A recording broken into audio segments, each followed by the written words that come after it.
Now, the version of King Kong that you just saw was projected on some of the largest digital 3D screens anywhere in the world. Those things are over 50 feet tall. They're over 150 feet long. They use a 4K high-definition digital projectors to fill an entire 12-screen movie theater.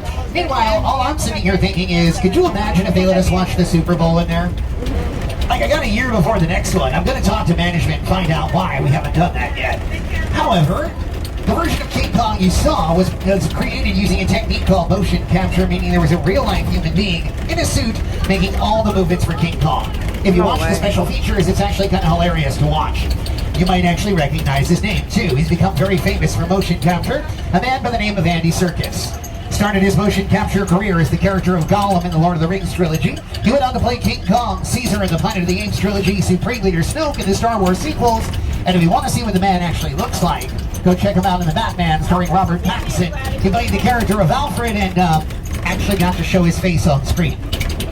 Don't get too excited, folks. It doesn't happen often. Speaking of showing their face on screen, though, did you see when that imaginary fifth tram car tried to become a part of my tour without permission?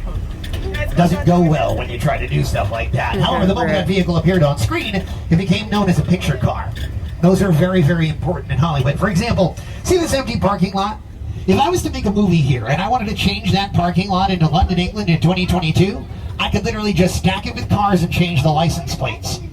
Gets a little bit more tricky if I want to go back to 1922, because then I got to remove everything. Even those air conditioning units, if I leave those on stage during a 1922 scene, it's going to be about as out of place as leaving a Starbucks cup in the middle of a fantasy show. We still talk about it. We do.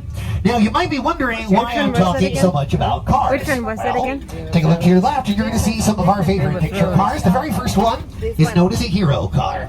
That is the Knight Industries 2000, better known to the rest of us as KITT. Now, we all know KITT, right? He's a hero car because who drove the car?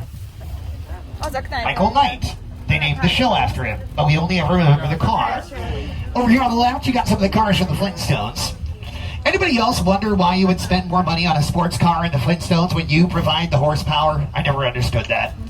Also, over here on the left-hand side, the Jurassic World gyrosphere. You notice how there's no sphere? We used a computer to create ours. You ever tried to take a selfie in front of a window? You got to dance out of the way because the camera doesn't come into the shot. Same thing with that sphere. If we had used a real glass sphere, we would have constantly been doing that. Folks, if this is a medical emergency, please pull the cord again.